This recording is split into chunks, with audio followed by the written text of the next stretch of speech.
Hello, my dear students. Today I will take the class on the subject of medical surgical nursing, and today's topic is oral cancer. Okay, firstly I will discuss about the what is oral cancer. Oral cancer is part of a group of cancers called head and neck cancers. Oral cancer or mouth cancer can develop in any part of the oral cavity, oropharynx, including the lips, tongue, hard and soft palate, salivary glands, lining of the cheeks, floors of the mouth, gums and teeth. तो oral cancer head and neck cancer का एक part है. ठीक है. Oral cancer कहाँ कहाँ हो सकता है? माउथ में हो सकता है, लिप में हो सकता है, ओरल कैविटी में हो सकता है, ओरोफेरिंक्स में हो सकता है, tongue, hard palate, soft palate, salivary gland, lining of the cheek, floor of the mouth, gum and teeth, सब कई जगह में ये ओरल कैंसर हो सकता है. ठीक है. तो most common form of oral cancer क्या है? Squamous cell carcinoma. It is the most common type of oral cancer. Accounting for more than 90% of the cancer is the squamous cell carcinoma. ये नाम तुम लोगों का याद रखना पड़ेगा. ठीक है. Next I will discuss about the causes and risk factor. I think you all know what are the common causes of cancer. First is tobacco. तो जो लोग टोबाको च्यू करता है, सिगरेट स्मोकिंग करता है, तो उन लोगों का ज़्यादा चांस है ओरल कैंसर होने का. ठीक है. और जो लोग पैसिव स्मोकर है, मीन्स वो लोग स्मोक नहीं करता है, पर स्मोकिंग करने के टाइम में जो लोग फैमिली मेम्बर्स है उन लोगों का थोड़ा उन लोगों को हम लोग क्या बोलते हैं? Passive smoker. तो उन लोगों का भी रिस्क फैक्टर है, उन लोगों का भी ओरल कैंसर होने का चांस है, क्योंकि वो लोग भी स्मोक जो है टोबाको स्मोक उसका एक्सपोजर हो रहा है. ठीक है. और जो लोग टोबाको भी ले रहा है और हेवी अल्कोहल ड्रिंक कर रहा है उन लोगों का भी हायर रिस्क है ओरल कैंसर होने का. ठीक है. Next is the alcohol. Alcohol use also increase oral and oropharyngeal cancer risks. Alcohol users account for 75 to 80% of all oral cancer patients. The risk increases even more if the person both drinks alcohol and use tobacco. तो जो लोग alcohol drink करता है उन लोगों का oral and oropharyngeal cancer होने का रिस्क बहुत ज़्यादा है. अल्कोहल यूज़र होने से mainly 75 to 80% oral cancer due to alcoholism जिन लोगों का हिस्ट्री है उन लोगों का होता है. ठीक है. और कोई भी लोग पहले भी बोला अल्कोहल भी ले रहा है, टोबाको भी यूज़ कर रहा है, तो उन लोगों का हायर रिस्क है development of oral cancer. Okay. Third causative agent is chronic irritation. Chronic irritation to the lining of the mouth due to poorly fitting dentures or other reason may increase a person's risk of oral cancer. तो chronic irritation, कोई भी mouth में oral cavity में बहुत दिन से irritation हो रहा है ड्यू टू, कभी कभी होता है डेंचर जो है वो पुअरली फिटेड है, तो उसके वजह से डेंचर के साथ ओरल म्यूकोसा जो है वहाँ पे बहुत इरिटेशन कर रहा है, बहुत टाइम से वहाँ पे अल्सर फॉर्म हो रहा है, तो उसके वजह से भी किसी का ओरल कैंसर हो सकता है वो जगह में. ठीक है. Next is sun exposure. Sun and ultraviolet light can cause cancer of the lip. People who spend a lot of time in sunlight, such as those who work outdoors, are more likely to have cancer of the lip. तो lip cancer in लोगों का, जो लोग outdoor में बहुत time काम करता है, जिन लोगों का सन एंड अल्ट्रावायलेट रे का एक्सपोजर ज़्यादा होता है, उन लोगों का लिप में कैंसर होने का चांस है. लिप में भी कैंसर होगा तो वो भी ओरल कैंसर और हेड और नेक कैंसर के अंदर में आ जाएगा. ठीक है. Next, a personal history of head and neck cancer. People who have had head and neck cancer are at increased risk of developing another primary head and neck cancer. Smoking increases the risk. तो किसी का personal history है, means किसी का head और नेक में cancer already है, primary tumour और प्राइमरी कैंसर ऑलरेडी है. तो हम लोग को सबको पता है मैलिग्नेंट ट्यूमर और कैंसरस ट्यूमर जो है उन लोगों का उसका क्या फीचर्स है? मेटास्टेसिस करने का. तो वो प्राइमरी ट्यूमर क्या करेगा? प्राइमरी जो कैंसर है हेड एंड नेक में वहाँ से मेटास्टेसिस करके अदर्स ओरल कैविटी में, माउथ में और अदर पार्ट में फेस का कैंसर होने का चांस ज़्यादा है. ठीक है. और नॉर्मल जो चांस है उसको और भी इंक्रीज क्या करता है? स्मोकिंग करने का. ऐसा पर्सन और भी स्मोकिंग करेगा तो उन लोगों का रिस्क और भी हाई हो जाएगा. ठीक है. Next is human papilloma virus infection. Infection with human papilloma virus, particularly type 16, is a known risk factor and independent causative factor for oral cancer. तो एक वायरस है, उसका नाम क्या है, ह्यूमन पैपिलोमा वायरस. उसका एक स्पेसिफिक टाइप है, 16 नंबर टाइप. जिन लोगों का है इन्फेक्शन, जिन लोगों का ह्यूमन पैपिलोमा वायरस से हो रहा है स्पेसिफिक टाइप 16 से, तो उन लोगों का क्या है, रिस्क फैक्टर है, उन लोगों का ओरल कैंसर होने का ज़्यादा चांस है. ठीक है. Last is age and sex. Mainly the incidence of mouth and throat cancer increases with advancing age. Mainly advance age जितना ज़्यादा होगा, उन लोगों का माउथ थ्रोट कैंसर होने का चांस उतना ज़्यादा होगा. ठीक है. Mouth and throat cancer is twice as common in men as in women. तो माउथ एंड थ्रोट कैंसर होने का चांस मेन का ज़्यादा है, वुमेन से ट्वाइस टाइम ज़्यादा है मेन का. क्यों? हम लोग बोल सकते हैं वुमेन से मेन ज़्यादा टोबैको च्यूइंग करता है, अल्कोहलिज्म करता है, और वुमेन से मेन ज़्यादा आउटडोर में काम करता है. तो ये सब रिस्क फैक्टर होने के लिए मेनली वुमेन से मेन का ज़्यादा ओरल कैंसर होने का चांस है. ठीक है. तो those are the causative agent, those are the causes of development of the oral cancer. Okay. Next I will discuss about the oral cancer staging.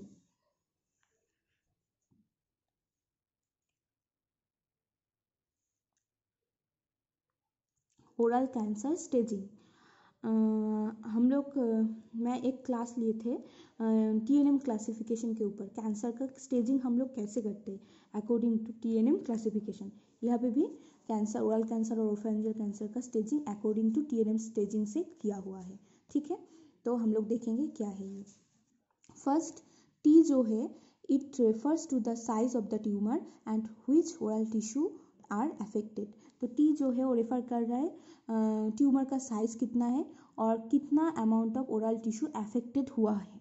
ठीक है. तो TA रेफर कर रहा है. तो T के अंदर में बहुत सारा सब टाइप है.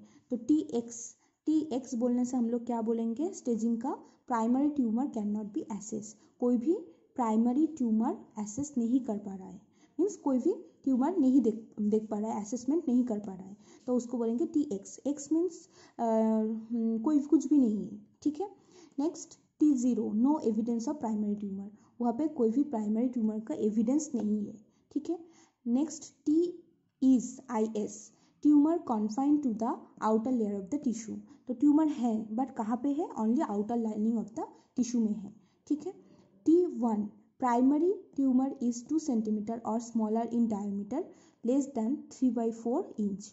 तो T1 मीन्स प्राइमरी ट्यूमर है, उसका साइज है 2 सेंटीमीटर और 3/4 इंच से उसका डायमीटर कम है, स्मॉल है. तो उसको हम लोग T1 से स्टेजिंग करेंगे. T2, tumour is larger then 2 centimetre but smaller then 4 centimetre. तो ये जो ट्यूमर होगा वो 2 सेंटीमीटर से बड़ा होगा बट 4 सेंटीमीटर से छोटा होगा. ठीक है. T3 स्टेजिंग कब होगा, primary tumour is larger then 4 centimetre. Primary tumour जब 4 सेंटीमीटर से ज़्यादा बड़ा हो जाएगा तब हम लोग उसको T3 से स्टेजिंग करेंगे. T4, tumour has inverted near by structure, bone, muscle, facial skin, sinuses, लैरिंग्स. तो T4 कब बोलेंगे, T4 तभी बोलेंगे जब वो ट्यूमर कोई भी नियर बाई जो स्ट्रक्चर है उसमें इन्वेट कर जाएगा. बोन हो सकता है, मसल हो सकता है, फेशियल स्किन हो सकता है, साइनस हो सकता है, लैरिंग्स हो सकता है. तो अब हम लोग बोलेंगे स्टेजिंग इज T4. तो this is all about the T. Okay. Next is the N. N refers to the involvement of nearby lymph node in the neck area. Means N से हम लोग क्या बोलेंगे, N से हम लोग डिनोट कर रहे हैं कोई भी नेक एरिया में कितना लिम्फ नोड इन्वॉल्वमेंट हुआ है, तो उसको हम लोग बोलेंगे N से. ठीक है. तो NX मीन्स सेम होगा, lymph node can not be assess. वहाँ पे कोई भी लिम्फ नोड एसेस नहीं कर पा रहे हैं हम लोग. नेक्स्ट इज T0, ये भी सेम है. Cancer has not spread to the lymph node. Cancer और लिम्फ नोड में अभी तक स्प्रेड नहीं किया है. ठीक है. Next N1, cancer has spread to one lymph node which is smaller than 3 cm in diameter located on the same side of the head as the primary tumor। तो ये N1 से हम लोग क्या बोलते हैं, लिम्फ जो कैंसर है वो स्प्रेड किया है लिम्फ नोड में, वो लिम्फ नोड का साइज जो है वो 3 सेंटीमीटर डायमीटर से कम है। और वो लिम्फ नोड कहाँ पे, जो लिम्फ नोड में कैंसर स्प्रेड किया है वो लिम्फ नोड उसका जो प्राइमरी ट्यूमर का जो साइड है हेड का वो सेम साइड में लोकेटेड है। ठीक है, ये हम लोग N1 से स्टेजिंग करेंगे। Next is N2A small A. Cancer has spread to one lymph node which is larger than 3 centimetre but smaller than 6 centimetre on the same side of the head. तो यहाँ पे क्या बोला है, N2A से denote होता है क्या, कैंसर स्प्रेड किया है वन लिम्फ नोड में जो लिम्फ नोड का साइज 3 सेंटीमीटर से ज़्यादा है बट 6 सेंटीमीटर से कम है और same side of the head में वो है। वो जो लिम्फ नोड का इन्वॉल्वमेंट हुआ है जहाँ पे प्राइमरी ट्यूमर है वो साइड में, सेम साइड में ये लिम्फ नोड इन्वॉल्वमेंट हुआ है। ठीक है, next N2B cancer has spread to more than one lymph node on the same site but none are larger than 6 centimeter in diameter। तो ये भी क्या बोल रहा है यहाँ पे, मोर देन, यहाँ पे इतना टाइम तक क्या हो रहा है, only one lymph node involvement हो रहा था, बट 2B जब हम लोग बोलेंगे N2B तब कैंसर का spread more than one lymph node होगा, मीन्स एक से ज़्यादा लिम्फ नोड इन्वॉल्वमेंट होगा और कोई भी लिम्फ नोड का साइज 6 सेंटीमीटर डायमीटर से बड़ा नहीं होगा। ठीक है, next is N2C cancer has spread to one और more lymph node on the opposite side of the head और on both sides but none is larger than 6 centimetre. तो 2C से हम लोग क्या बोलेंगे, इसमें भी सेम है, मोर और वन लिम्फ नोड भी इन्वॉल्वमेंट हो सकता है, मोर लिम्फ नोड भी इन्वॉल्वमेंट हो सकता है और लिम्फ नोड ऑपोजिट जहाँ पे प्राइमरी ट्यूमर साइट है उसका ऑपोजिट साइड में भी हो सकता है और बोथ साइड में भी हो सकता है, बट कोई भी लिम्फ नोड का साइज 6 सेंटीमीटर से बड़ा नहीं है। ठीक है, next is N3 tumour has spread to one और more lymph node that are larger than 6 centimetre. तो ट्यूमर जो है वो स्प्रेड किया है कहाँ पे, वन और मोर लिम्फ नोड में, बट वो लिम्फ नोड का जो साइज है वो 6 सेंटीमीटर से बड़ा है। तो ये एडवांस जो स्टेजिंग है N का। ठीक है, this is all about the N। Okay, next is last is the M। M refers to whether or not the cancer has spread to the other areas such as lung, liver और bones। तो तुम लोगों को याद रखना पड़ेगा M means metastasis. Metastasis means कहाँ पे होगा, कोई भी ट्यूमर अदर्स ऑर्गन में जब स्प्रेड करेगा, लिवर, लंग, बोन, तब उसको हम लोग मेटास्टेसिस बोलते हैं। तो M से मेटास्टेसिस रेफर होता है। MX मीन्स सेम पहले की तरह, कैंसर से spread to distant site can not be assessed. ठीक है, M0 भी same, cancer had not spread to the distant site में कैंसर का कोई स्प्रेड नहीं हुआ है। M1 cancer has spread outside the head and neck. तो कैंसर जो एक ओरल कैंसर हम लोग पढ़ रहे हैं, तो oral cancer means oral head और नेक में उसका रहना चाहिए, बट M1 जब स्टेजिंग होगा तो वो कैंसर हेड और नेक के बाहर मीन्स अदर ऑर्गन में, distant organ, liver, kidney, lung, bone, इसमें स्प्रेड कर जाएगा। ठीक है, तो तुम लोगों को याद रखना पड़ेगा T फॉर द ट्यूमर का साइज कितना है, T denotes for tumour size, okay, और involvement of the tissue, and N denote for lymph node enlargement और लिम्फ नोड इन्वॉल्वमेंट कितना हुआ है। ठीक है, और M refers for metastasis of the tumour और metastasis of the cancer. Okay, this is all about the TNM classification of the oral cancer. Okay, next I will discuss about the clinical manifestation. What are the clinical features of the patient of oral cancer? Okay, symptoms of mouth cancer include the following: painless sore or mass that will not heal। तो mouth में क्या हो सकता है, oral cavity, mouth, कोई भी face में और हेड और नेक में कोई भी साइड में पेनलेस सोर होगा, कोई भी अल्सर फॉर्मेशन होगा जो पेनलेस है, कोई भी पेन नहीं है, और मास है वो कोई भी पेन नहीं है और वो बहुत दिन से है, परसिस्टेंटली है, वहाँ पे हील नहीं हो रहा है, कोई भी क्योर नहीं हो रहा है। ठीक है, next a painless lump on the lip in the mouth और in the throat. Painless lump कहाँ पे हो सकता है? लिप में हो सकता है, माउथ में हो सकता है और थ्रोट में हो सकता है। नेक्स्ट, अनयूजुअल रेड और white coloured patches in the mouth और ऑन द लिप। तो लिप में और माउथ में वाइट कलर और रेड कलर का पैचेस होगा। ठीक है, ये पिक्चर में देखो, ये यहाँ पे लिखा है, यहाँ पे ये वाइट कलर का पैचेस है। तो अभी हम लोग वो देखेंगे क्या है वाइट पैचेस। उसको हम लोग क्या बोलते हैं? ल्यूकोप्लाकिया। ये है ल्यूकोप्लाकिया का पिक्चर, ये है ल्यूकोप्लाकिया का पिक्चर। ओरल कैविटी में क्या हुआ है? वाइट कलर का एक पैचेस दिख रहा है, इसको बोलते हैं ल्यूकोप्लाकिया। ठीक है,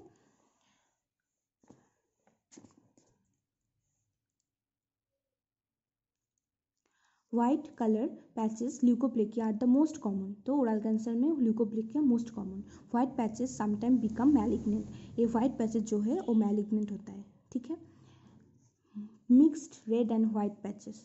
तो वाइट भी है पैचेस, रेड भी है, तो उसको हम लोग बोलेंगे erythroleukoplakia. Leuko means white, erythro means red, तो erythroleukoplakia. Mix type of patches हम लोग देखेंगे are more likely than white patches to become malignant. ठीक है, नेक्स्ट रेड पैचेस भी हो सकता है, उसको हम लोग बोलेंगे only erythroplakia. Are brightly coloured smooth areas that often become malignant. तो रेड पैचेस को हम लोग क्या बोल रहे हैं? एरिथ्रोप्लाकिया, जो ब्राइटली कलर्ड है, ब्राइट कलर है, स्मूथ एरिया में हो सकता है, ये भी कभी कभी मैलिग्नेंट होता है। मोस्ट कॉमनली जो एरिथ्रोल्यूकोप्लाकिया है उसका मैलिग्नेंट होने का चांस ज़्यादा है। ये है क्लिनिकल फीचर्स। ओके, अदर्स भी है, ये हम लोग पहले देख पाएंगे। ये वार्निंग साइन बोल सकते हैं ओरल कैंसर का। ठीक है, याद रखना है new term leukoplakia, erythroleukoplakia and erythroplakia. Okay, new term है ये। Other symptoms are bleeding in the mouth, mouth से ब्लीडिंग हो रहा है, bad breath means foul smell आ रहा है मुंह से, हॉर्सनेस और other change in the voice. Voice में मीन्स लैरिंग्स में जब वोकल कॉर्ड में इफेक्ट करेगा तो हॉर्सनेस ऑफ द वॉइस हो सकता है, चेंज इन द वॉइस हो सकता है। Difficulty in chewing and moving the jaw और टंग, टंग में इन्वॉल्वमेंट होगा, जॉ में इन्वॉल्वमेंट होगा तो च्यू करने में, मूव करने में जॉ को डिफिकल्टी होगा। Irritation in patient who or denture, तो जो लोग डेंचर पहनता है उन लोगों का इरिटेशन ज़्यादा होगा। नामनेस एंड और bleeding in the mouth, mouth में क्या होगा? नाम फील होगा, कोई सेंसेशन कम हो जाएगा और ब्लीडिंग भी हो सकता है। पार्सिस्टेंट सोर, जो बहुत दिन से है और वो हील नहीं हो रहा है। Sore throat and painful swallowing, throat में सोर है और वो स्वालो करने में पेनफुल स्वालोइंग में डिफिकल्टी हो रहा है स्वालो करने में। वेट लॉस हो जाएगा, स्वेलिंग ऑफ द जॉ हो जाएगा, जॉ में इन्वॉल्वमेंट होगा तो स्वेलिंग ऑफ द जॉ होगा। Pain in one year without hearing loss, year में भी इन्वॉल्वमेंट होगा तो पेन होगा ईयर में और सुनने में कोई भी दिक्कत नहीं होगा। ठीक है, those are all about the sign and symptom और clinical manifestation of the patient of oral cancer. Okay, next, what are the diagnostic evaluation means हम लोग कैसे डायग्नोसिस करेंगे। कोई पेशेंट आया है तो हम लोग कैसे देखेंगे उसका ओरल कैंसर हुआ है नहीं हुआ है। ठीक है, फर्स्ट तो ऑलरेडी हम लोग को जो करना है मेडिकल हिस्ट्री और फिजिकल एग्जामिनेशन। मीन्स कोई भी पेशेंट आया है तो उसको क्या करना है? हिस्ट्री टेकिंग करना है, थॉरो फिजिकल एग्जामिनेशन करना है। ओरल कैंसर का पेशेंट है तो उसका तो प्रॉब्लम कुछ बताएगा, तो प्रॉब्लम रिलेटेड हम लोग ओरल कैविटी को कम्प्लीटली थॉरोली फिजिकल एग्जामिनेशन करना पड़ेगा। ठीक है, तो the first step in diagnosing oral or oropharyngeal cancer is evaluating the patient's medical history. First medical history लेना है। Physicians consider risk factors, symptoms and family history and perform a thorough physical examination. तो physician जो भी है वो risk factor देखेगा, history लेना पड़ेगा उसका, टोबैको च्यूइंग हिस्ट्री है, अल्कोहलिज्म का हिस्ट्री है, आउटडोर में काम करने का हिस्ट्री है, वो देखना पड़ेगा। सिम्टम क्या क्या हो रहा है, फैमिली हिस्ट्री किसी का है या नहीं है वो लिखना पड़ेगा। ये सब हिस्ट्री फिजिशियन लेगा। ठीक है, और कंप्लीट फिजिकल एग्जामिनेशन करना पड़ेगा। And examination of the mouth by the health care provider or dentist show a visible and or palpable lesions of the lip, tongue or other mouth areas. As the tumor enlarges, it may become an ulcer and bleed. Speech, talking difficulties, chewing problem और swallowing difficulties may develop particularly if the cancer is on the tongue। तो क्या बोल रहा है physician, तो physician भी हो सकता है और कोई भी हेल्थ केयर प्रोवाइडर हो सकता है, डेंटिस्ट हो सकता है, वो क्या करेगा कंप्लीट ओरल एग्जामिनेशन करेगा और कोई भी लिप में, टांग में, अदर माउथ का साइड में कहीं पे भी कोई लेशन है, लैम्प है, कोई पैल्पेबल मास है तो वो देखेगा। ठीक है, कोई भी ट्यूमर है तो एनलार्ज हो गया तो वहाँ से ब्लीडिंग होने का भी हिस्ट्री पेशेंट आके बताएगा। और जिसका ऐसा प्रॉब्लम है तो उसका स्पीकिंग प्रॉब्लम होगा, टॉकिंग प्रॉब्लम होगा, च्यूइंग प्रॉब्लम होगा, स्वेलिंग प्रॉब्लम होगा और ये सब प्रॉब्लम वो पेशेंट आके डॉक्टर को बोलेगा। तो ये है फर्स्ट डायग्नोस्टिक वैल्यूएशन। ठीक है, next laboratory test. Laboratory test means जो डॉक्टर्स में use exfoliative cytology to detect the oral cancer. जो सेल है वहाँ पे कोई भी मास हो सकता है, ट्यूमर का जो सेल है वहाँ उसको लेके माइक्रोस्कोप के अंदर में देखना पड़ेगा, वहाँ पे सेल का कैरेक्टरिस्टिक्स फीचर्स कैसा है, सेल का ग्रोथ रेट कैसा है, वहाँ पे मैलिग्नेंट है ट्यूमर और बिनाइन है, कौन सा स्टेज में है, स्टेजिंग वहाँ पे स्टेजिंग कर पाएगा डॉक्टर। ठीक है, इसके लिए बायोप्सी कर सकता है, एफएनएसी कर सकता है, फाइन नीडल एस्पिरेशन बायोप्सी, जिससे क्या है स्मॉल पीस ऑफ टिश्यू वहाँ से लेके एग्जामिन करना है अंडर द माइक्रोस्कोप। ठीक है, और लैरिंगोस्कोप से भी अंदर लैरिंगोस्कोप से भी हम लोग क्या कर सकते हैं, फेरिंग्स, लैरिंग्स, लिम्फ नोड जो भी है, टांग, वो सब चेक कर सकते हो, वहाँ पे भी कुछ स्प्रेड हुआ है, मेटास्टेसिस हुआ है, कुछ इन्वॉल्वमेंट हुआ है, नहीं हुआ है। ठीक है, ऐसे लेबोरेटरी टेस्ट करना है। ठीक है, नेक्स्ट इमेजिंग टेस्ट। मेनली ऐसा ओरल कैंसर का पेशेंट को mainly CT scan, MRI, PET means PET scan, full form is positron emission tomography sorry, तो ये सब स्कैन करने के लिए बोलना पड़ेगा। बेरियम स्वालोइंग एक्सरे करने के लिए बोलना पड़ेगा, क्योंकि कभी कभी ओरल कैंसर से मोस्ट कॉमनली मेटास्टेसिस होकर लांग में मेटास्टेसिस होता है, तो लांग को देखने के लिए एक्सरे करने के लिए बोलना पड़ेगा। ठीक है, ये है इमेजिंग स्टडी। तो ये सब काम करके हम लोग पेशेंट को डायग्नोस कर पाएंगे पेशेंट का ओरल कैंसर हुआ है और नहीं हुआ है, कहाँ पे हुआ है, क्या कौन सा स्टेज में है, ये सब हम लोग डिटेक्ट कर पाएंगे। ठीक है, next I will discuss the management of oral cancer. कैसे कोई ओरल कैंसर को पेशेंट को हम लोग मैनेज करते हैं। ठीक है, फर्स्ट ओरल कैंसर ट्रीटमेंट में include surgery, radiation therapy, chemotherapy. Some patients have a combination of treatment. At any stage of disease, people with oral cancer may have treatment to control pain or other symptoms, to relieve the side effect of therapy, and to ease emotion and practical problems. This kind of treatment is called supportive care, symptom management, palliative care. तो जो भी cancer का patient है, oral cancer का patient का mainly treatment है surgery surgery हो सकता है, उसका रेडिएशन थेरेपी देना है, केमोथेरेपी देना है। कभी कभी पेशेंट का 3 जो है surgery, radiation therapy, chemotherapy combination में देना होता है।